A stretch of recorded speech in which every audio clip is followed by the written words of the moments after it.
الحمد لله رب العالمين الرحمن الرحيم مالك يوم الدين. الحمد لله نحمده كثيرا ونشكره كثيرا وأشهد أن لا إله إلا الله وحده لا شريك له وأشهد أن محمدا عبده ورسوله صلى الله عليه وعلى آله وصحبه وسلم تسليما كثيرا. أما بعد.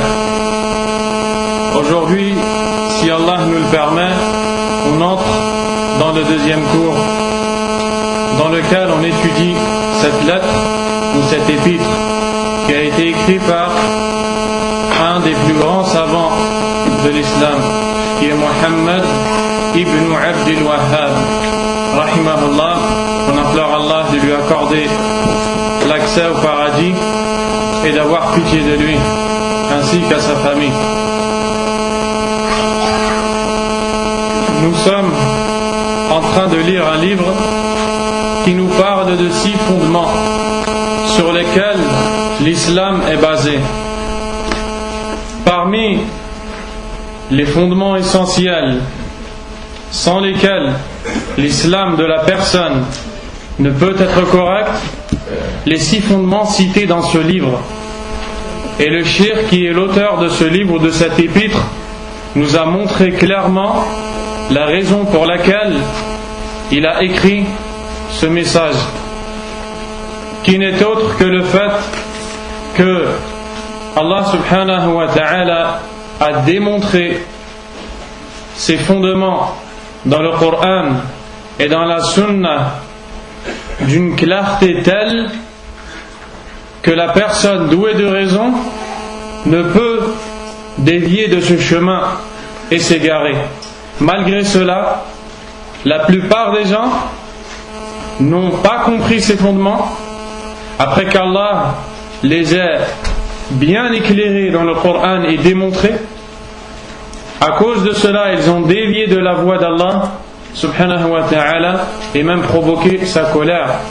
Et il nous montre que très peu sont les gens qui comprennent ces fondements et qui les mettent en pratique et qui les transmettent. Ils sont donc des fondements importants et essentiels. Le premier qu'il a cité, qu'Allah lui fasse miséricorde, c'est le fait qu'Allah nous a donné l'ordre de n'adorer qu'une seule divinité, seule et sans associé, qui n'est autre qu'Allah lui-même, subhanahu wa ta'ala. Raison pour laquelle Allah nous a créés, raison pour laquelle Allah a envoyé l'ensemble des messagers qui ont eu tous le même prêche, raison pour laquelle il a révélé les livres et pour laquelle également les gens se diviseront en deux le jour du jugement dernier. Une équipe de personnes qui entreront en enfer et une autre au paradis.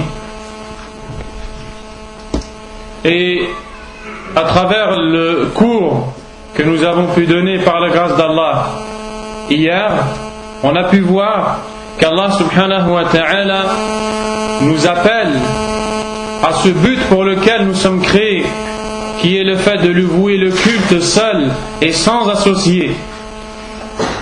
Et cela revient au sens de la parole La ilaha illallah. Allah nous montre avec différentes manières, il nous appelle dans le Coran à l'adorer seul et sans associé. Nous avons cité certaines ou quelques-unes de ces différentes manières citées dans le Coran, plus particulièrement 11. Nous avons montré également que notre prophète Muhammad sallallahu alayhi wa sallam n'a pas laissé une occasion ni une situation dans laquelle il pouvait montrer aux gens la gravité du pire des péchés qui est l'association. Il ne laissait pas non plus une situation dans laquelle il pouvait montrer aux gens que leur cœur, qu'ils doivent accrocher leur cœur à Allah sans le faire. Sallallahu alayhi wa sallam. L'auteur de ce livre nous dit qu'Allah nous a démontré ce principe très clairement avec plusieurs méthodes, et le prophète également sallallahu alayhi wa sallam avec des méthodes qui sont comprises par les gens de la masse et même s'ils ne savent ni lire et écrire, même s'ils ont un manque dans l'intelligence. Les versets dans lesquels Allah nous dit « Wa'budullaha wa la tushriku bihi shay'a » ne sont-ils pas assez clairs pour pouvoir se passer de commentaires? Allah nous dit dans des versets tels que celui qu'on a cité, et adorer Allah et n'associer rien à Allah. Ensuite, le cheikh nous dit que malgré cet ordre et la clarté dans laquelle Allah nous l'a transmis, la plupart des gens l'ont contredit et sont donc tombés dans le pire des péchés et la plus grande des injustices, qui contredit la raison même pour laquelle Allah subhanahu wa ta'ala les a fait exister, qui est l'association.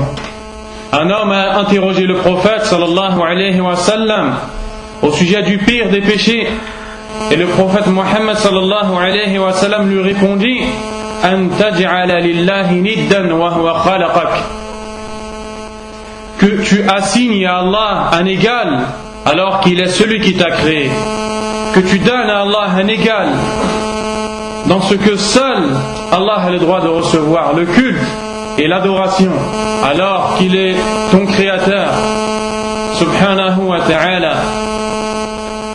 Ensuite, il nous dit, lorsque il est arrivé à la communauté et à la plupart de la communauté ce qui lui est arrivé comme changement, comme déviement et comme égarement, le diable leur a fait apparaître le monothéisme, l'adoration d'Allah seul sans associé, comme sous l'image d'un dénigrement des pieux, et il leur a fait apparaître l'association sous la forme de l'amour qu'on en a pour Allah subhanahu wa ta'ala. Il nous parle ici d'une partie parmi les gens. Cette partie parmi les gens a été égarée par un shaitan à un point où elle a été adorée autre qu'Allah, en croyant qu'elle se rapproche par Allah, qu'elle se rapproche d'Allah subhanahu wa ta'ala, alors qu'elle ne fait que s'égarer d'un égarement très lointain, car elle a commis la pire des injustices, qui est l'association. Ces gens-là, plus particulièrement, sont ceux qui adorent autre qu'Allah en leur demandant ce que seul Allah est capable de donner, comme ceux qui se dirigent vers les tombes, vers les tombeaux et vers les édifices qui sont construits par-dessus les tombes, en pensant que les personnes qui y sont enterrées sont des personnes saintes, rapprochées d'Allah subhanahu wa ta'ala. Ces gens se dirigent vers ces tombes afin de demander aux gens qui y sont enterrés des choses que seul Allah peut donner, comme la guérison, le pardon, la réussite, la guidée, la protection contre tout mal. Certains même parmi ces gens qui commettent cet acte injuste qui est l'association pensent que ce qu'ils appellent le wali en arabe, traduit en français par le saint, celui qui est rapproché d'Allah, est capable de connaître l'invisible, est capable de connaître l'avenir. S'il est capable de connaître l'avenir, pourquoi n'a-t-il pas évité l'accident qu'il a eu? S'il est capable de connaître l'invisible, pourquoi est-il tombé lorsqu'il a marché un jour parmi tant d'autres? Ne savait-il pas, étant donné qu'il connaît l'avenir, comme vous le prétendez, qu'en empruntant ce chemin, il va tomber? Pourquoi est-il tombé? S'il connaissait l'avenir, comment se fait-il qu'il a mangé une nourriture à cause de laquelle il a attrapé une maladie dans son estomac? Pourquoi n'a-t-il pas évité de manger cette nourriture qui a causé sa maladie s'il connaissait l'avenir? Il pense que ces gens-là connaissent l'avenir et pense que ces gens-là sont tellement proches d'Allah qu'ils ont besoin de les prendre pour intermédiaires pour formuler leurs demandes à Allah. Ils disent qu'ils ont trop de péchés et qu'ils ne peuvent pas demander à Allah directement, car Allah ne va pas les accepter. À cause de cette raison, ils se dirigent vers les tombeaux dans lesquels se trouvent des gens enterrés. Ces gens qui y sont enterrés, peut-être sont des gens châtiés par Allah, peut-être sont des gens qui eux-mêmes ont besoin qu'Allah leur pardonne, les pardonne. Donc, ils ont fait une grave erreur. Et lorsque les gens qui prêchent au monothéisme pur, à l'adoration d'Allah tabaraka wa ta'ala seul, sans associer, Allah uniquement, lorsque ces gens-là sont allés voir les associateurs pour leur dire « Vous commettez une immense injustice en demandant ce que l'on ne doit demander qu'à Allah », ils ont dit « Vous ne respectez pas les saints et vous dénigrez les pieux.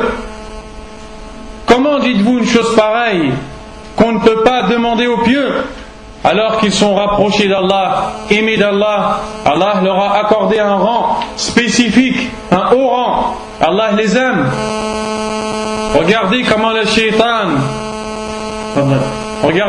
shaitan a montré à ces gens-là l'association sous la forme d'une bonne action. Et c'est de ça que le cheikh nous parle. Il nous dit, malgré la clarté des textes dans lesquels Allah nous interdit l'association et nous ordonne de n'adorer qu'une seule divinité qui est Allah, subhanahu wa ta'ala, des gens sont arrivés à être induits en erreur par le shaitan à un point où ils ont cru, en faisant le pire des péchés, faire la meilleure des actions. Wal'iyadu billah. Et le refuge n'est à demander qu'à Allah subhanahu wa ta'ala. C'est pour cela que dans la biographie de cet homme, Muhammad ibn Abdul Wahhab, rahimahullah, on voit qu'il se dirigeait vers les tombes dans lesquelles étaient enterrés des gens. Et parmi ces tombes, celle où était enterré Zayd ibn al-Khattab, le frère de Omar ibn al-Khattab, radiyallahu anhuma, pour y trouver des gens qui demandaient à Zayd ce que on ne doit demander qu'à Allah, la guérison, la réussite et bien d'autres choses encore que seul Allah est capable de donner et qui ne sont que dans la main d'Allah subhanahu wa ta'ala. Lorsqu'ils s'arrêtaient près des tombes et qu'ils voyaient les gens dire « Ya Zayd, oh Zayd, donne-moi telle et telle chose », il leur disait « Allahu khayrun min Zayd, Allahu khayrun min Zayd, Allah est meilleur que Zayd, Allah est meilleur que Zayd. » Comment demandez-vous à Zayd? C'est une créature enterrée. Et vous délaissez la demande à celui qui l'a créé lui et la terre dans laquelle il se trouve. Et comme cela, ce cheikh a débuté son prêche. Et lorsqu'il a été sincère et Allah a vu dans son cœur la pureté de l'intention, il l'a assisté dans son prêche pour le faire par la suite réussir et être la cause du retour des gens au monothéisme. Et c'est le rôle du musulman qui doit ne pas laisser une situation dans laquelle est commise l'association sans mettre en garde les gens qui la commettent. Une situation dans laquelle il y a un manque dans le monothéisme sans mettre en garde les gens qui ont ce manque. Ensuite, le shaitan leur a montré cette association lorsqu'ils demandent au tombeau, lorsqu'ils invoquent, que ce soit des prophètes, des anges ou des personnes enterrées. Shaitan leur a fait croire que c'est une belle action aimée d'Allah subhanahu wa ta'ala. Pensez-vous que c'est le cas et qu'Allah aime un tel acte? Bien au contraire. Et c'est le premier fondement que le cheikh ici a montré, qui se résume dans la concrétisation du but pour lequel on a été créé, l'adoration d'Allah seul et sans associé, et le fait de comprendre que seul Allah guide les cœurs, car malgré la clarté des textes qui nous montrent l'obligation d'obéir à Allah et de n'adorer qu'Allah et l'interdiction d'adorer autre que lui, la plupart des gens se sont égarés de ce principe. N'entendez-vous pas dans beaucoup de pays des gens lorsqu'ils sont touchés par une épreuve, difficulté, maladie, s'empresser vers les tombes et croire que la personne qui s'y trouve est capable de lui dissiper l'épreuve qui l'a touché. N'entendez-vous pas ce nombre de gens qui, lorsqu'ils sont touchés par une maladie ou un problème, se précipitent vers les sorciers, se précipitent pour aller voir les sorciers et pour commettre l'association à Allah subhanahu wa ta'ala? Combien sont les gens qui éprouvent une peur pour les sorciers, semblable à la peur que l'on doit éprouver pour Allah subhanahu wa ta'ala? Afaman yakhluqu kaman la yakhluq. Allah a dit, est-ce que celui qui crée est semblable à celui qui ne crée pas? Allah a dit également, innama dhalikum ash-shaytanu yukhawwifu awliya'ah fala takhafuhum wa khafuni in kuntum mu'minin. Ce n'est que le diable qui vous fait peur avec ses alliés.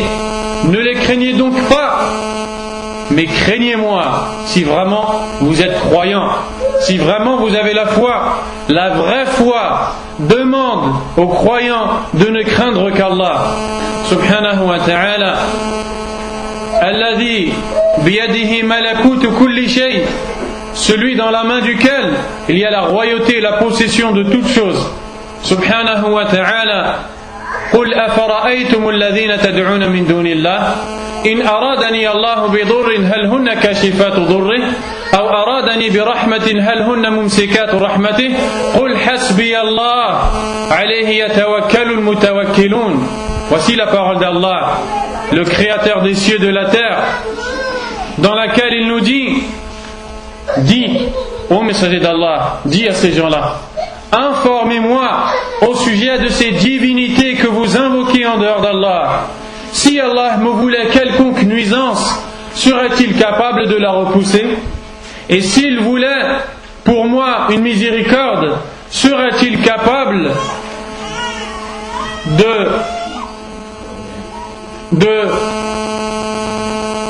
si Allah me voulait quelconque nuisance, serait-il capable de la dissiper? Et si Allah me voulait miséricorde, serait-il capable d'empêcher cela, que cette miséricorde ne m'atteigne? Dis, Allah me suffit. Et c'est en lui que les croyants placent leur confiance. Les versets sont tellement nombreux dans le Coran qui nous parlent de l'appel des cœurs à se diriger vers Allah. Et malgré ça, regardez l'état de la communauté. Et le secours est auprès d'Allah subhanahu wa ta'ala.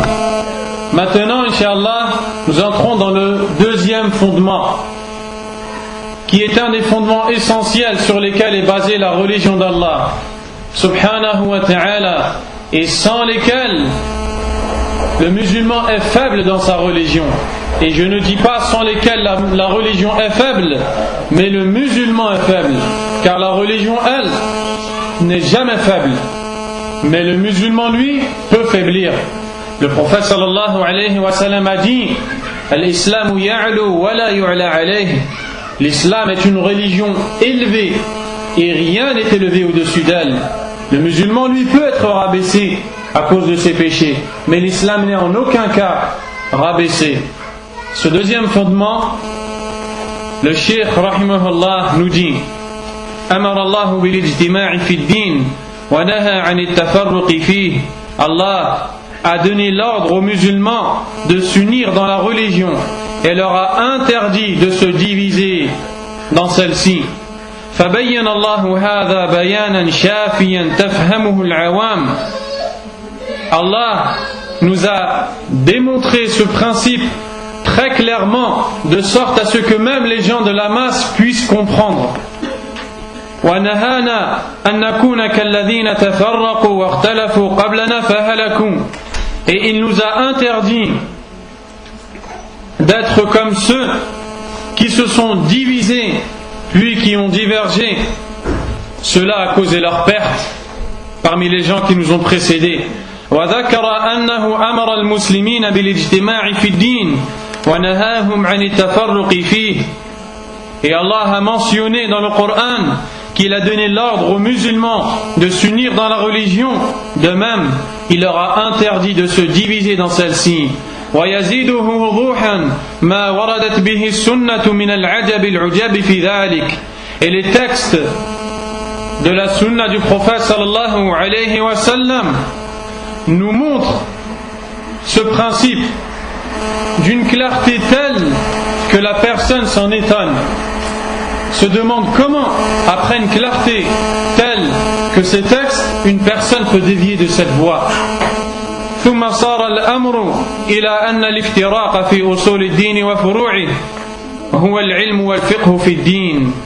Après cela, après cette clarté des textes du Coran et de la Sunna,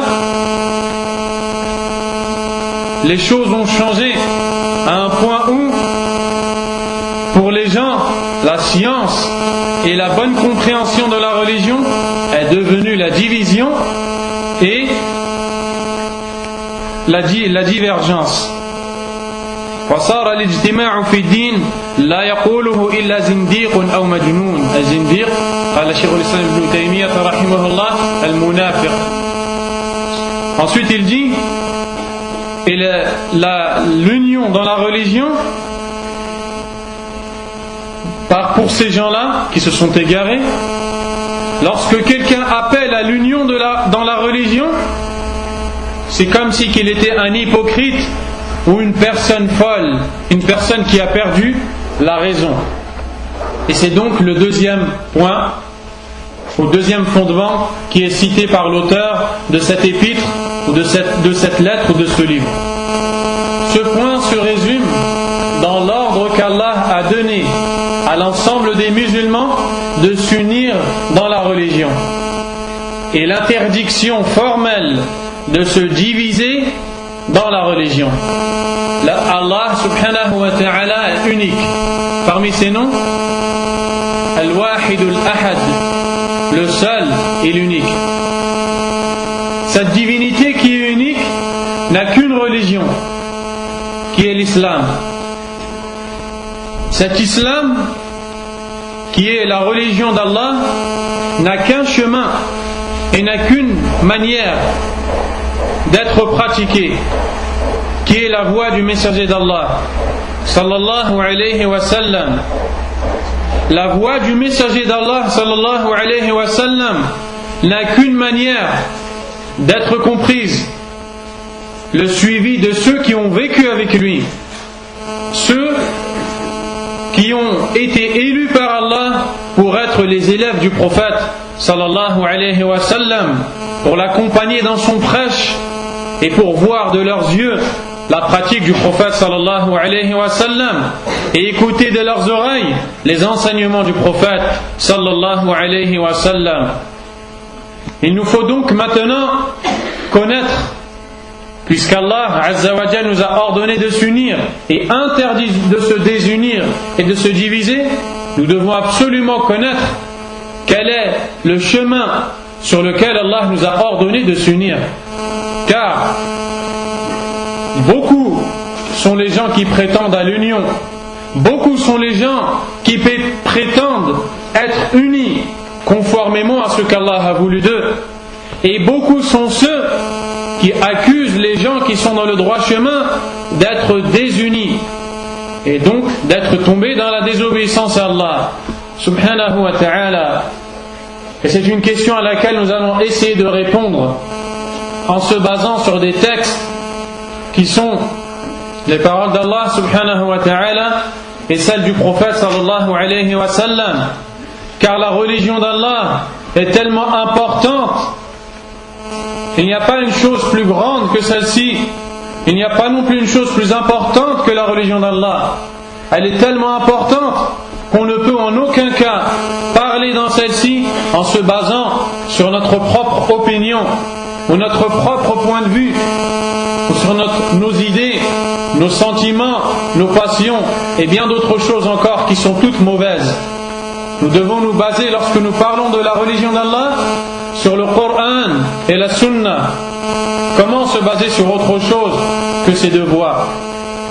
Donc, Sachez qu'avant l'envoi du prophète Mohammed sallallahu alayhi wa sallam, les gens étaient dans une ignorance telle qu'ils commettaient des actes blâmables, des injustices énormes. Ils désobéissaient à Allah subhanahu wa ta'ala, enterraient leurs filles vivantes, consommaient des boissons enivrantes et commettaient énormément de péchés. Ces gens-là sont restés dans cet immense égarement à un point où ils s'entretuaient les uns les autres, se détestaient, se battaient pour des choses futiles qui n'ont pas la moindre importance. Lorsqu'ils étaient dans ces ténèbres, Allah subhanahu wa ta'ala a décidé d'envoyer son messager Muhammad ibn Abdillah sallallahu alayhi wa sallam pour les sortir de cet égarement, de ces péchés, de ces injustices, de cette division, et les rassembler autour d'un seul principe. La ilaha illallah, la phrase sans laquelle personne ne peut être musulman, personne ne peut être accepté. Le prophète a donc prêché les gens, a donc appelé les gens à comprendre cette parole et la mettre en pratique. Il allait dans les marchés et il disait Ayyuhan nas, qulu la ilaha illallah tuflihu. Oh vous les gens, dites que seul Allah a le droit à l'adoration et vous réussirez. Et les gens de répondre Ja'ala al-alihata ilahan wahida inna hadha la shay'un ujab. Va-t-il réduire les divinités que nous adorons à une divinité unique? Voici là une chose étonnante. Telle fut la réponse des gens dont les cœurs étaient remplis d'adoration d'autre qu'Allah, l'association. Wal'iyadu billah. Allah subhanahu wa ta'ala, après l'envoi du prophète sallallahu alayhi wa sallam, a ordonné aux musulmans de s'unir derrière la voix du prophète Muhammad sallallahu alayhi wa sallam. Allah nous dit dans le verset, dans sourate Ali Imran, Ya ayyuhalladhina amanu ittaqullaha haqqa tuqatih wa la tamutunna illa wa antum muslimun. Ô vous qui avez eu la foi, craignez Allah comme il se doit et ne mourrez qu'en pleine soumission. Le Cheikh Al-Allama Abdurrahman ibn Nasir Al-Sa'di rahimahullah nous dit, après qu'Allah nous a donné l'ordre de le craindre comme il se doit et de ne mourir qu'en étant pleinement soumis, Allah va nous donner tout de suite le moyen de le craindre comme il se doit et de ne mourir qu'en étant pleinement soumis. وَاعْتَصِمُوا بِحَبْلِ اللَّهِ جَمِيعًا وَلَا تَفَرَّقُوا. Tout de suite après, Allah nous dit, et accrochez-vous tous ensemble et cramponnez-vous tous ensemble au câble d'Allah et ne vous divisez pas. Et ne vous divisez pas. Et les savants ont plusieurs interprétations concernant le câble d'Allah mentionné dans ce verset qui se rejoignent toutes. Le câble d'Allah est le livre d'Allah, la sunna du messager d'Allah sallallahu alayhi wa sallam, la religion d'Allah. Toutes ces choses-là se résument dans le câble d'Allah sur lequel Allah nous a ordonné de se cramponner, ou auquel Allah nous a ordonné de se cramponner, en employant le mot wa'tasimu. Et le mot en arabe i'tisam signifie ittikhadhu ma ya'simuka min al-makhuf minhu. Le fait de prendre, de s'accrocher à ce qui va être pour toi une protection contre ce que tu crains, contre le mal, contre l'égarement et contre toute autre chose parmi les choses que tu appréhendes et que tu crains. Allah subhanahu wa ta'ala nous ordonne de le craindre et nous montre que personne ne peut le craindre correctement ni mourir en pleine soumission si ce n'est après l'union, après le fait de s'accrocher dans le câble d'Allah subhanahu wa ta'ala. Quelle est la chose maintenant qui peut nous aider à se cramponner au câble d'Allah? Allah nous donne la réponse dans le verset même. وَاذْكُرُوا نِعْمَةَ اللَّهِ عَلَيْكُمْ إذ كنتم أعداء فألف بين قلوبكم فأصبحتم بنعمته إخوانا وكنتم على شفا حفرة من النار فأنقذكم منها. Tout de suite après, Allah nous dit: et rappelez-vous le bienfait d'Allah sur vous. Alors que vous étiez des ennemis, Allah a uni vos cœurs et vous étiez sur le bord d'une falaise. Vous avez failli vous écrouler dans le feu et tomber de cette falaise. Et Allah vous en a sauvé. Regardez le lien ici qu'il y a entre le fait qu'Allah nous dit qu'avant l'islam, les gens étaient sur le bord d'une falaise, prêts à s'écrouler, et avec la parole d'Allah, wa'tasimu bihablillah, et cramponnez-vous au câble d'Allah. Allah veut ici nous enseigner un grand point qui est que l'homme qui est égaré est à l'image d'une personne qui est au bord d'une falaise, qui peut s'écrouler d'une minute à l'autre, d'un moment à l'autre, et qu'à ce moment-là, elle a besoin de s'agripper et de se cramponner à quelque chose, et en l'occurrence une corde. C'est la chose qui vient le plus rapidement à l'esprit. Pour cela, Allah nous dit: vous étiez dans un égarement tel que vous étiez à l'image de celui qui est sur le bord d'une falaise et qui va s'écrouler. Et je vous ai tendu le câble. Je vous ai tendu le câble auquel vous devez vous cramponner pour justement ne pas vous écrouler. Et où les gens vont s'écrouler s'ils ne se cramponnent pas au câble d'Allah? Dans le feu de l'enfer. Quel est le câble d'Allah? Le Coran et la Sunna. Allah nous a ordonné de suivre le Coran et la Sunna du prophète Muhammad sallallahu alayhi wa sallam. Le grand imam Ibn Taymiyyah rahimahullah a dit: وهذا الأصل العظيم وهو الاعتصام بحبل الله جميعا وأن لا يتفرق وهو من أعظم أصول الإسلام. Et cet immense fondement qui est l'ordre de s'accrocher tous ensemble au câble d'Allah et de ne pas se diviser fait partie des fondements les plus grands chez Allah Azza wa Jal. وَمِمَّا عَظَمَتْ وَصِيَّةُ اللَّهِ تَعَالَى بِهِ فِي كِتَابِهِ.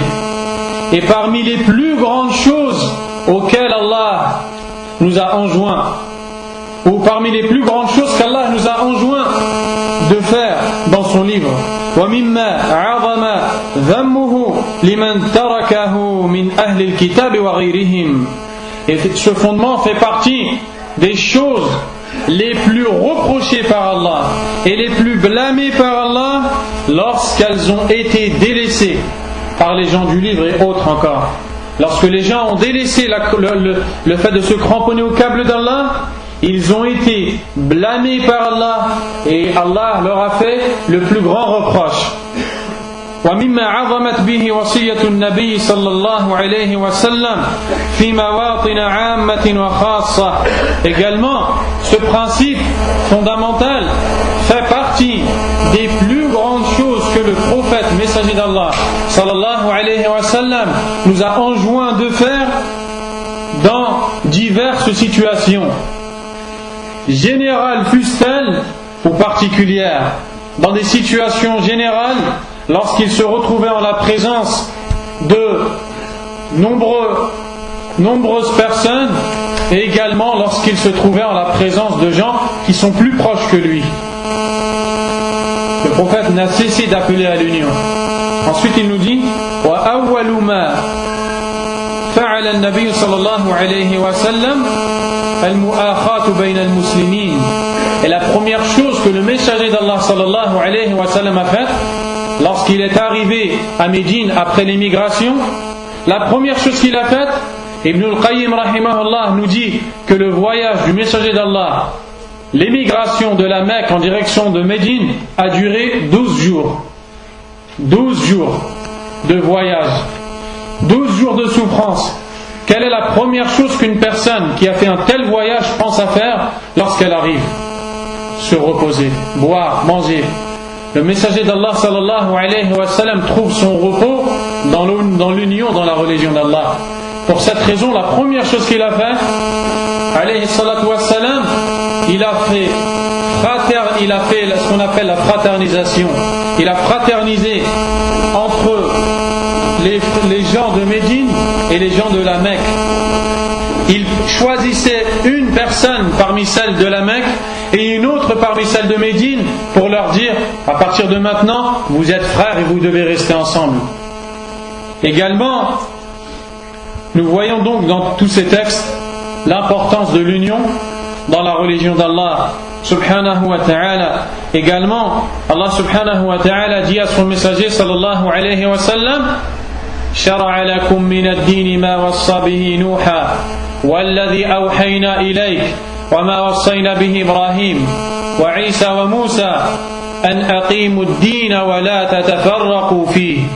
Allah a dit à son prophète sallallahu alayhi wa sallam, et après dit aux musulmans: Allah vous a légiféré en matière de religion la même chose qu'il a légiféré au prophète Nuh. De même, la chose qu'il t'a légiférée, il s'adresse au prophète Mohammed sallallahu alayhi wa sallam, ainsi qu'à Ibrahim, Isa et Moussa. Quelle est donc cette chose? An aqimu ad-din, mettez en pratique avec fermeté cette religion. Wa la tatafarraqu fi, et ne vous divisez pas dans celle-ci. Allah subhanahu wa ta'ala a blâmé ceux qui se sont divisés dans leur religion. Innal ladhina farraqu dinahum wa kanu shi'a ahzaban lasta minhum fi shay. Allah dit à son prophète sallallahu alayhi wa sallam, ceux qui ont divisé leur religion, qui se sont divisés, chacun est parti suivre sa propre opinion au lieu de suivre les enseignements d'Allah et les enseignements du messager qu'Allah leur avait envoyé. Parmi les communautés qui nous ont précédés, ils se sont divisés et chacun est parti suivre sa propre opinion, son propre point de vue. Certes, ceux qui ont divisé leur religion et qui sont devenus à cause de ça des fractions séparées, des groupes ou des sectes, tu ne fais partie en aucun cas d'eux. Il s'adresse au prophète sallallahu alayhi wa sallam, tu n'as rien à voir avec eux. Donc la division est une chose blâmée d'Allah et de son prophète sallallahu alayhi wa sallam. À partir de là, on voit la gravité de la division, de même qu'on voit l'importance de l'union. Mais de quelle union Allah nous parle? Quelle est cette division qu'Allah nous interdit de commettre dans le Coran et dans la langue du prophète sallallahu alayhi wa sallam? Nous devons maintenant savoir que cette union qu'Allah nous ordonne de mettre en pratique a des fondements sur lesquels elle est basée. Des fondements essentiels qui nous font comprendre qu'est-ce que l'union et qu'est-ce que la division. Des fondements qui nous donnent le discernement, la distinction claire entre l'union et la division. Car cette chose est confuse dans l'esprit de la plupart des gens. Certains pensent que l'union veut dire le ramassage d'un grand nombre de personnes. Certains pensent que la désunion veut dire mettre en garde contre ce qu'Allah a interdit. Lorsque l'on va mettre en garde contre une désobéissance, que celle-ci soit de l'association, ou bien une innovation, ou un grand péché, certains pensent que cette chose-là est une désunion, ou une route qui mène à la désunion. Bien au contraire, comme nous allons le voir. Donc les gens ont besoin d'être éclaircis sur ce principe, afin de comprendre quelle est l'union qu'Allah nous a ordonné de concrétiser, et sans laquelle personne ne peut réussir. Nous devons donc savoir que les bases, al-usus, allati buniya alayha l'ijtima'u al-matlub shar'an fi kitabillah wa sunnati rasulillah sallallahu alayhi wa sallam, هذه الأسس تتلخص في اتباع طريقة الصحابة رضي الله عنهم لأنهم الذين عايشوا رسول الله وجالسوه والذين تعلموا وتلقوا العلم من فم النبي صلى الله عليه وسلم. Sachez premièrement que ces fondements sont basés sur le suivi strict de la voie des compagnons du prophète sallallahu alayhi wa sallam, car ces gens-là ont été choisis par Allah pour accompagner ce messager. La personne qui suit autre que les compagnons du messager d'Allah, alayhi salatu wassalam, a suivi autre que les gens qu'Allah a élus et choisis. Abdullah ibn Mas'ud radiyallahu anhu nous dit: Inna Allah nadhara fi qulubi al-ibad فوجد قلب محمد صلى الله عليه وسلم خير قلوب العباد.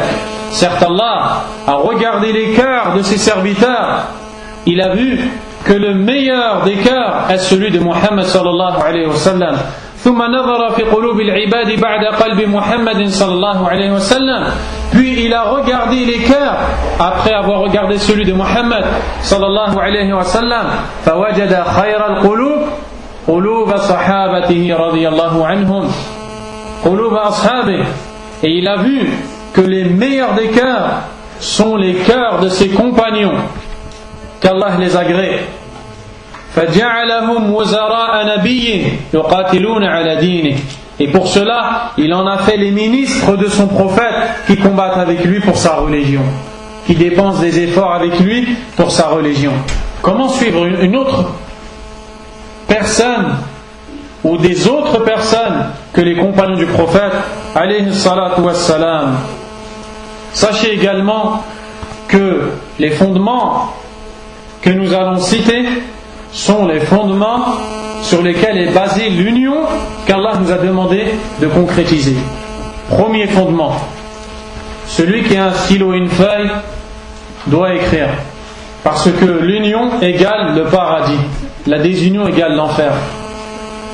Premier fondement: l'ijtima' abadan illa ala tawhid rabbil ibad wa ala kalimati la ilaha illallah. Aucune union, jamais d'union, si ce n'est après la concrétisation de l'adoration d'Allah seul et sans associé, la mise en pratique et compréhension de la parole la ilaha illallah, at-tawhid, le monothéisme pur, raison pour laquelle Allah nous a créés, envoyé les prophètes et révélé les livres. C'est le premier principe sur lequel les musulmans doivent s'unir.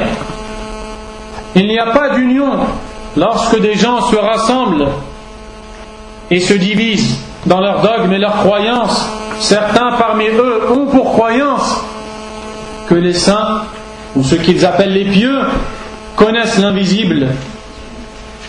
L'autre pense que autre que le prophète sallallahu alayhi wa sallam doit être suivi ou mérite l'adoration. D'autres pensent que le prophète lui-même sallallahu alayhi wa sallam a le droit à être adoré. Ces gens, même si leur nombre est très grand et qu'on les voit à l'œil nu rassemblés, ne sont que divisés et n'ont en aucun cas concrétisé l'union qu'Allah leur a ordonné de mettre en pratique. Parce qu'Allah ne veut pas du nombre, Allah veut l'union véritable, pure, sur l'obéissance d'Allah, sur le monothéisme, sur le fait que lorsque les gens s'unissent, ils n'adorent qu'Allah, ils ne placent leur confiance qu'en Allah, ils n'invoquent qu'Allah, ils ne craignent que le châtiment d'Allah, ils n'espèrent que la miséricorde d'Allah. Le seul qui a réussi à occuper la plus grande place ou toute la place dans leur cœur est Allah subhanahu wa ta'ala. Le seul qui est leur raison de vivre est Allah subhanahu wa ta'ala. Une telle personne a concrétisé l'union, et même si elle est seule, on dit de cette personne qu'elle a concrétisé l'union. Et nous allons voir ça à travers une parole de Abdullah ibn Mas'ud radiyallahu anhu que nous allons citer insha'Allah ta'ala. Allah subhanahu wa ta'ala nous dit, ou dit à son prophète sallallahu alayhi wa sallam dans Surat Al-Anfal, Surah les butins, la 8e surah du Coran: وَأَلَّفَ بَيْنَ قُلُوبِهِمْ لَوْ أَنفَقْتَ مَا فِي الْأَرْضِ جَمِيعًا مَا أَلَّفْتَ بَيْنَ قُلُوبِهِمْ وَلَكِنَّ اللَّهَ أَلَّفَ بَيْنَهُمْ إِنَّهُ عَزِيزٌ حَكِيمٌ. من الذي ألف بين قلوب الصحابة بعد أن كانوا متحاربين فيما بينهم متقاتلين متباغضين؟ Allah a dit dans ce verset, et il a uni leur cœur. Si tu dépensais tout ce que la terre contient pour unir leur cœur, tu n'aurais pas pu le faire. Mais c'est Allah qui les a réunis. Et certes, il est puissant et sage, subhanahu wa ta'ala. Qui est celui qui a réuni les cœurs des compagnons du prophète sallallahu alayhi wa sallam après la division dans laquelle ils étaient à un point où ils s'entretuaient les uns les autres? Il suffisait juste qu'une personne récite un vers de poésie pour déclarer une guerre de laquelle va découler un nombre conséquent de morts, de blessés. Et beaucoup de mots vont découler de cette guerre à cause d'une seule parole. Avec l'argent, ils n'ont pas réussi à s'unir. Avec le bas monde, ils n'ont pas réussi à s'unir. Quelle est la chose qui a uni ces personnages? La ilaha illallah. Allah rappelle ce principe au prophète et leur dit, il a uni leur cœur. Si tu donnais tout ce que la terre possède ou contient, imagine-toi une dispute entre des gens, entre deux tribus parmi les gens. Le prophète dit, Allah dit au prophète si tu leur donnais toute la terre et tout ce qu'il y a dans la terre, avec ses richesses, l'or qu'on peut y trouver, les diamants, le pétrole, la nature, tout l'océan, tous les animaux et tout ce que l'on trouve dans la terre, tout cela, tu ne parviendrais pas à unir leur cœur. Regardez ici, Allah nous enseigne une chose. La seule chose qui peut unir les cœurs, la ilaha illallah. Pas autre chose que cela ne peut unir les cœurs. Mais c'est Allah qui a uni leur cœur. Donc voyez, la première chose sur laquelle on doit s'unir. Et pour cela, Allah nous dit dans Surat Al-Hashr, l'Exode, il nous dit تَحْسَبُهُمْ جَمِيعًا وَقُلُوبُهُمْ شَتَّى ذَلِكَ بِأَنَّهُمْ قَوْمٌ لَا يَعْقِلُونَ. Tu les penses unis, et en vérité leurs cœurs sont divisés et désunis. Il en est ainsi, car ils sont un peuple qui ne raisonne pas. Regardez comment Allah éduque le musulman, le croyant. Il nous dit, ne crois pas que l'union que je vous demande est le nombre et l'apparence et l'aspect. Pas du tout. L'union que je vous demande, c'est l'union des cœurs, celle qui ne peut avoir lieu qu'après la concrétisation de la ilaha illallah. Parole pour laquelle Allah a envoyé l'ensemble des messagers et pour laquelle ils se sont sacrifiés pour Allah subhanahu wa ta'ala. À partir de là, mes frères et sœurs, nous comprenons que la base de tout pour s'unir, c'est de n'adorer qu'Allah subhanahu wa ta'ala. Comment après cela critiquer les gens qui prêchent à Allah sincèrement, les gens qui veulent sortir des âmes de l'enfer en les mettant en garde contre le polythéisme, contre l'association? Lorsque l'on dit, ou lorsqu'ils disent à des gens, arrêtez d'invoquer les tombes, arrêtez de croire que autre qu'Allah peut connaître l'invisible, arrêtez de croire que les sorciers ont quelconque pouvoir dans leurs mains, voici qu'ils se rebellent, ils se renfrognent. Allah a dit dans Surat Az-Zumar, وَإِذَا ذُكِرَ اللَّهُ وَحْدَهُ اشْمَأَزَّتْ قُلُوبُ الَّذِينَ لَا يُؤْمِنُونَ بِالْآخِرَةِ. Et lorsqu'Allah est évoqué seul, parce qu'on dit la ilaha illallah, n'adorez qu'Allah, arrêtez l'association, revenez à Allah, ne placez votre confiance qu'en Allah, ces gens-là que vous adorez sont faibles, ces gens-là n'ont aucun pouvoir. اشْمَأَزَّتْ قُلُوبُ الَّذِينَ لَا يُؤْمِنُونَ بِالْآخِرَةِ. Les cœurs de ceux qui ne croient pas en l'au-delà s'excitent. Ils ne supportent pas de telles paroles. وَإِذَا ذُكِرَ الَّذِينَ مِن دُونِهِ إِذَا هُمْ يَسْتَبْشِرُونَ حَسْبُنَا اللَّهُ وَنِعْمَ الْوَكِيلُ. Et lorsque ceux qui ont adoré, ceux qui sont adorés en dehors de lui sont évoqués, ils se réjouissent, ils se sentent bien. Lorsqu'on leur dit de demander l'intercession au prophète sallallahu alayhi wa sallam, chose interdite par le messager d'Allah lui-même alayhi salatu wa sallam, combien sont les gens lorsqu'ils font tomber ne serait-ce qu'une chose qu'ils Ishfa' ya Rasulallah, Iyadan billah, intercède ô messager d'Allah. Ils ont demandé l'intercession à autre qu'Allah. Ils ont commis l'association. Combien sont les gens qui, lorsqu'ils sont touchés par une épreuve, ou lorsqu'ils veulent faire croire quelqu'un, ils disent: je jure sur Al-Wali Al-Fulani, je jure sur le tel saint, je jure sur le prophète. De l'association, a-t-on le droit de jurer par autre qu'Allah, alors que le prophète a dit: Man halafa bi ghayri Allahi faqad ashrak, celui qui jure par autre qu'Allah a associé. Combien sont les gens qui portent des talismans ou des amulettes ou des mains de Fatma, comme ils appellent ça, soi-disant pour repousser l'œil. Tu as voulu repousser un mal, tu es tombé dans un mal pire encore. Et celui qui commet un tel acte, en aucun cas ne repousse le mal, car une chose t'a échappé: seul Allah repousse le mal, seul Allah apporte le bien. قال الله تعالى في كتابه الكريم, Allah a dit dans son livre, dans son noble livre: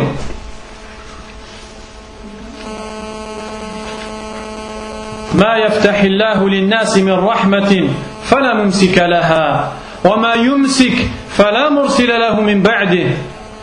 Ce qu'Allah ouvre aux gens comme miséricorde, personne ne peut le retenir. Et ce qu'Allah envoie aux gens, comme ce qu'Allah envoie aux gens, ما يفتح الله للناس من رحمة فلا ممسك لها, ce qu'Allah ouvre aux gens comme miséricorde, personne ne peut le retenir. Et ce qu'Allah retient comme miséricorde, il ne veut pas la donner, فلا مرسل له من بعده, personne ne peut la relâcher après cela. Lorsqu'un bien t'atteint, ce n'est que parce qu'Allah l'a voulu, par miséricorde. Et lorsqu'un mal t'atteint, ce n'est que parce que la sagesse d'Allah est tellement parfaite qu'Allah a su qu'il a fallu que tu sois éprouvé par ce mal bien précisément, pour un résultat connu par Allah et ignoré de toi, car tu n'es qu'un faible serviteur et lui est le savant parfait qui n'a aucun défaut. Subhanahu wa ta'ala. Et tel est le prêche du messager d'Allah sallallahu alayhi wa sallam. Il n'y aura jamais d'union, quand bien même les gens seraient des milliers de personnes. Il n'y aura jamais d'union derrière l'association à Allah. Comment pourrait-il y avoir une union derrière le pire des péchés? Celui qui associe Allah est l'ennemi d'Allah. L'ennemi d'Allah, comment pourrait-il être uni? Wal'iyadu billah. Que dire alors de ces gens qui ont suivi une méthode d'adoration d'Allah fausse, égarée, comme la voie du soufisme, qui n'est en rien l'islam demandé par Allah. Cette voie dans laquelle il y a des manières bien particulières d'invoquer Allah et dans laquelle on a pour conviction que si on dit tant de fois telle parole, on aura le bonheur. Si on dit tant de fois telle invocation en groupe, en chantant, en dansant dans la mosquée, Allah nous préservera du mal. Cette voie qui a pour conviction qu'on doit embrasser les pieds du cheikh, ce cheikh-là ne dort-il pas? N'est-il pas malade? N'est-il pas sujet à l'erreur, à la faim, à la soif, à la maladie? Ce cheikh-là n'est-il pas faible? Ne tombe-t-il pas malade? Ce cheikh-là est un miskin, un faqir, un pauvre. Ya ayyuhan nas, antumul fuqara'u ila Allah. Oh vous les hommes, les gens, vous êtes les besogneux envers Allah. Vous ne pouvez vous passer d'Allah. Wallahu huwa al-ghaniyul hamid. Et Allah est le riche. Il se passe de vous et il est digne de louange. Malgré qu'il se passe de vous et qu'il n'a en aucun cas besoin de vos adorations, il a le droit à votre louange parce qu'il est celui qui vous a comblé de ses bienfaits. In yasha yudhibkum wa ya'ti bi khalqin jadid wa ma dhalika 'ala Allah bi'aziz. S'il le veut, il vous efface. Et il fait venir à la place de vous ou à votre place une autre création. Et certes, cela n'est aucunement difficile pour Allah subhanahu wa ta'ala. Comment après l'entente de tels versets, une personne peut-elle se rabaisser et s'humilier par des actes qu'elle ne devait faire que pour Allah. J'ai vu de mes yeux une personne se prosterner pour son shirk, une personne embrasser les pieds de son shirk. Wal'iyadhu billah. Est-ce qu'une telle personne a concrétisé le but pour lequel Allah l'a créé?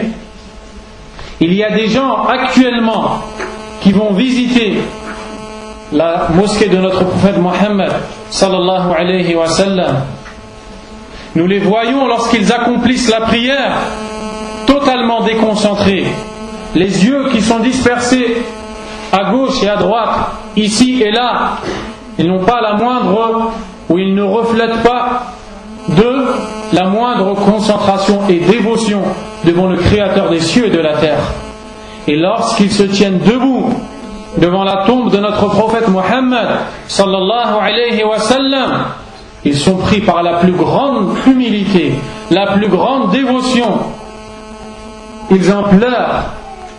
Wal'iyadhu billah. Ils n'ont rien à voir avec le messager d'Allah. Le prophète sallallahu alayhi wa sallam a dit: Allahumma la taj'al qabri wathana yu'bad. Oh Allah, ne fais pas de ma tombe une divinité adorée. Deuxième point, sans lequel personne ne peut concrétiser l'union qu'Allah nous a ordonné de mettre en pratique, luzum tamassuki bis sunnah wa nabdh al bid'ah. Deuxième point, le fait de s'accrocher fortement et constamment à la sunna de notre prophète Mohammed sallallahu alayhi wa sallam et délaisser totalement l'innovation dans toutes ses formes, aussi infime soit-elle à l'œil de la personne, alors qu'en vérité elle est immense chez Allah subhanahu wa ta'ala.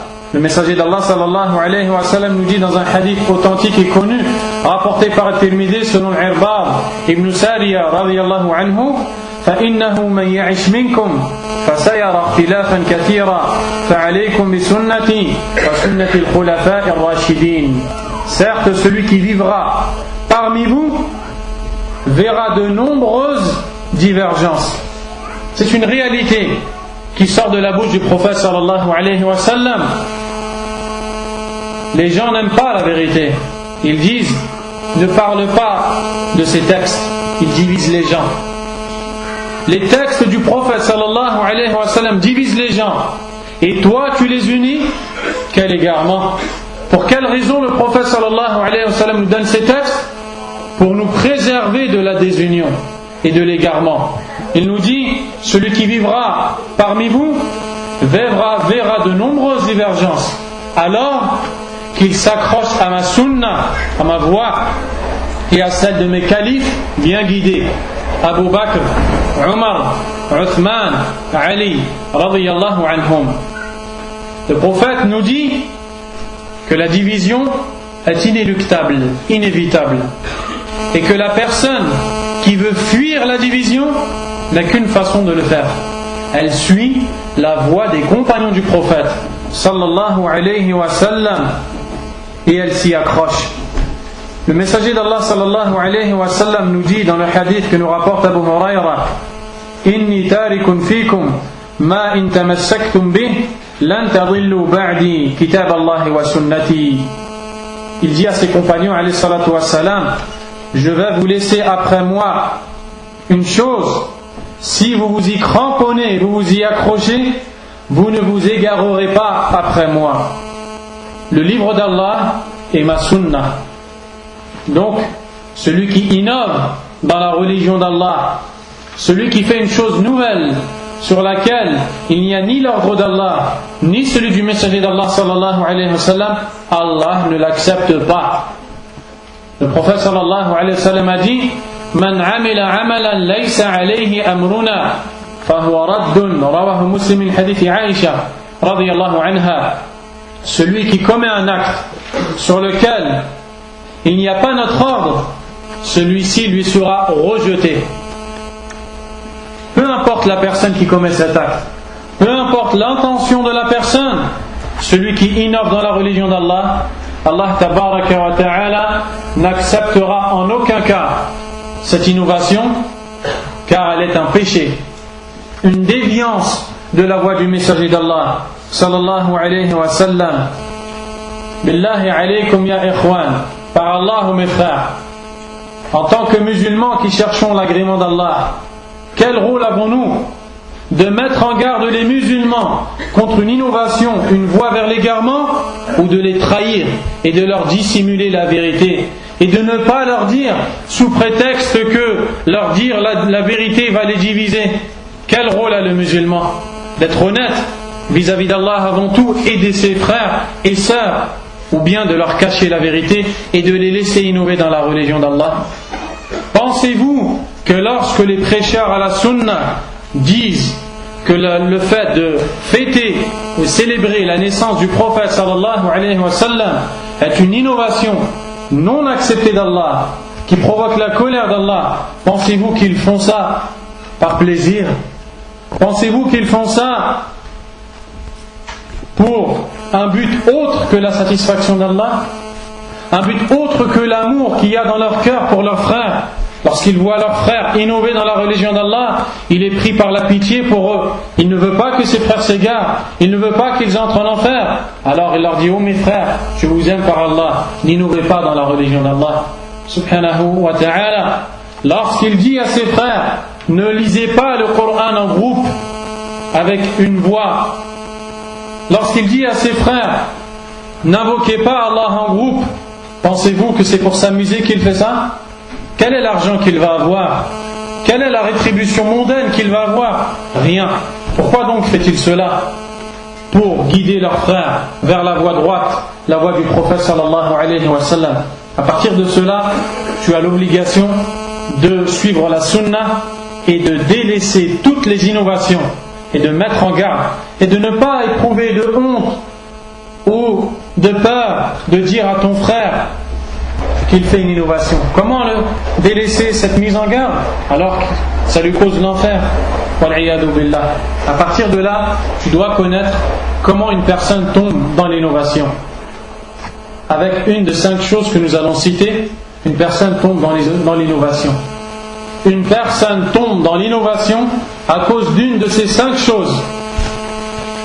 Premièrement, aslul amal, la base même de l'acte, c'est-à-dire lorsqu'une personne fait un acte dans lequel elle recherche l'agrément d'Allah, elle doit regarder si cet acte a une base, a un fondement, c'est-à-dire elle doit regarder si cet acte a une preuve montrant qu'il est demandé et légiféré par Allah ou son prophète alayhi salatu wassalam. Lorsqu'une personne veut prier, elle prie parce qu'elle a entendu la parole d'Allah, wa aqimis salah. Lorsqu'une personne veut réciter le Coran, elle le récite parce qu'elle a entendu la parole d'Allah, utlu ma uhiya ilayka min al-kitabi wa aqimis salah. Lis, récite ce qui t'est révélé du livre et accomplis la prière. Donc le musulman récite le Coran et accomplit la prière, il appelle ça des adorations, il a un fondement, il a une base. Il s'est basé sur le verset, la parole d'Allah. Donc, quiconque parmi les gens fait un acte sans base, sans preuve, c'est une innovation rejetée d'Allah subhanahu wa ta'ala. Deuxièmement, fi waqt al-amal, c'est-à-dire dans le temps de l'adoration. Quiconque parmi les gens veut faire un acte qui à la base est légiféré, mais il veut le faire dans un temps particulier en pensant qu'il y a une récompense particulière, est tombé dans l'innovation s'il n'a pas de preuve que cet acte doit être fait à ce moment-là.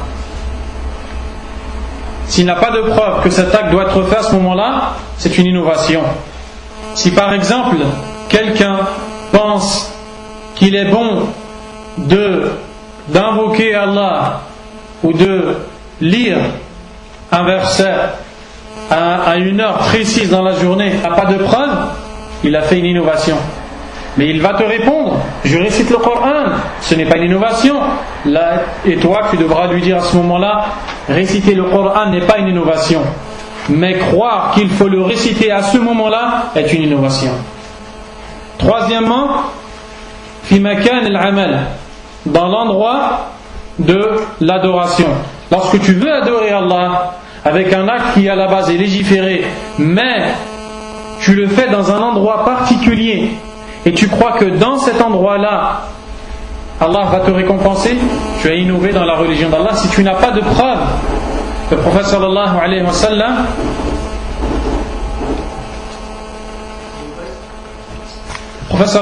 sallam nous dit La tushaddu ar-rihal illa ila thalathati masajid. Les bagages ne sont faits que pour aller en direction de 3 mosquées. C'est-à-dire qu'une personne ne doit prendre la route ou faire un voyage que dans 3 mosquées si son voyage a pour but d'adorer Allah. La mosquée de la Mecque, de Médine et la mosquée de l'Aqsa. Donc, celui qui voyage vers un endroit dans lequel il veut adorer autre qu'Allah, dans lequel il veut adorer Allah subhanahu wa ta'ala, mais il n'a pas de preuve qu'il doit adorer Allah à cet endroit-là, il doit accomplir une prière, mais il va l'accomplir dans un endroit spécial, à côté d'une tombe. Il a innové dans la religion d'Allah subhanahu wa ta'ala. À chaque fois qu'une personne te dit il est bien de faire tel acte, à tel moment, demande-lui la preuve. À tel endroit, demande-lui la preuve. 4e, adad al-amal, le nombre de l'action. C'est-à-dire que lorsque tu veux faire un acte avec un nombre bien précis, en pensant qu'Allah va te récompenser parce que tu as fait un acte avec ce nombre bien précis, tu te dois d'avoir une preuve, car sinon tu innoves dans la religion d'Allah. N'est-il pas légiféré de dire Subhanallah walhamdulillah? Réponse, si. Si je dis dire 500 fois Subhanallah walhamdulillah après l'Asr, est énormément récompensé par Allah. Qu'est-ce que j'ai fait? J'ai innové dans la religion d'Allah. Et pourtant j'ai fait du rappel, légiféré, mais j'ai cru qu'il y avait un nombre précis. J'ai donc innové dans la religion d'Allah. Et 5e, hay'atul fi'l, la manière de faire l'acte. Car il ne suffit pas de faire un acte que le prophète a fait, alayhi salam, mais il faut le faire comme lui l'a fait. Pour cela, il a dit Sallu kama ra'aytumuni usalli. Priez comme vous m'avez vu prier. Il n'a pas juste dit priez. Celui donc qui veut prier et qui ferait 5 rak'at ou une pour le fajr, est-ce que sa prière sera acceptée? Non, mais pourtant il a prié. Il n'a pas prié comme le prophète sallallahu alayhi wa sallam.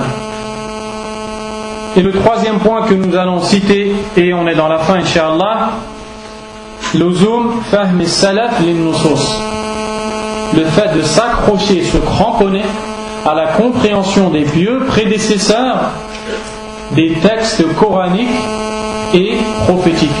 Lorsque l'on veut comprendre le Coran ou la Sunna, on ne doit pas la comprendre avec notre opinion, avec nos passions, avec notre point de vue ou avec nos envies, ou parce que ce texte ne nous plaît pas sous cette interprétation, on interprète autrement. Non, loin de là. On doit interpréter ce texte comme il a été interprété par les compagnons, ceux qui les ont suivis et ceux qui les ont succédés, qui sont les 3 premières générations.